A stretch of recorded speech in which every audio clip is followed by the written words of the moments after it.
Nang hahanapin pang iba, Kuya Jay Machete sa 3 o'clock habit. Kuya Jay, yours naman. Yo winner! Narito na mga nagbabagang headlines sa oras na to ng hapon.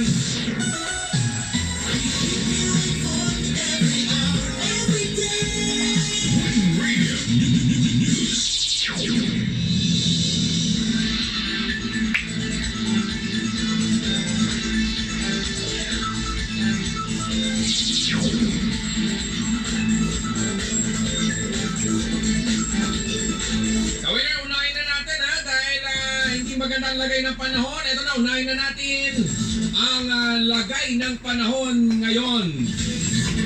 Ang lagay, pag-ganar na lang yan. Charot lang. Ayan, gawin na, ulan at kulog. Ulan at kulog, yan ang inaasahan ngayong hapon. Kasunod yan ng bagyang pag-ulan at maulap na kalangitan mamayang gabi dahil sa southwest monsoon natatagal hanggang sa susunod na 3 araw. Nako, 3 days pala to. Paano na ang